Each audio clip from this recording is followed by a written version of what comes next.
the most riveting profession I think that anyone could do. I can't wait to get to work. I can't wait to start on my new projects.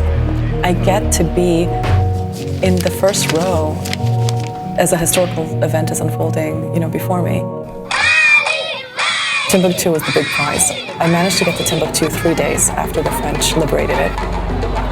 I asked villagers if they would take me to the buildings that had been controlled by the Al-Qaeda group. What was incredible is all over these buildings were thousands and thousands of pages of Arabic documents. And then I just went building by building, and they started calling me the trash lady of Timbuktu because I was just picking up, dozens and dozens of pages. I spent the next year translating them. I realized that the group's ideology was more complex than I used to think. I believe we need to honestly assess it if we hope to find a way to address the ISIS problem in the future. It started what might be a lifelong pursuit for me, which is the investigation of these groups and the investigation of their ideology.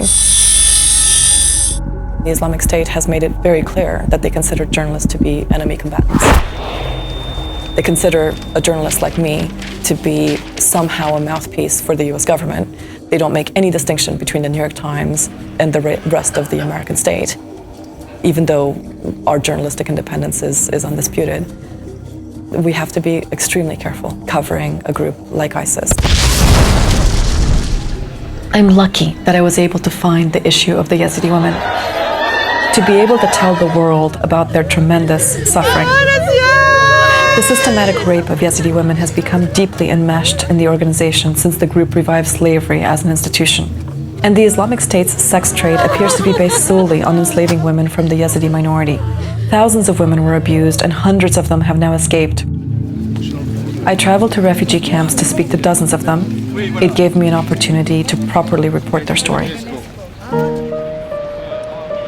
My objective is to shine the light of truth on whatever issue it is that I'm covering. It's out of my hands once it's out there. I would surely have liked that my stories on the Yazidi women might have helped bring an end to their suffering, but as a journalist, you're not an activist, right? So all you can do is, when you see a grave human rights abuse, you report it with all your heart as well as you can, and then you kind of hand it to the world. And it's for the world to then take it to the next level.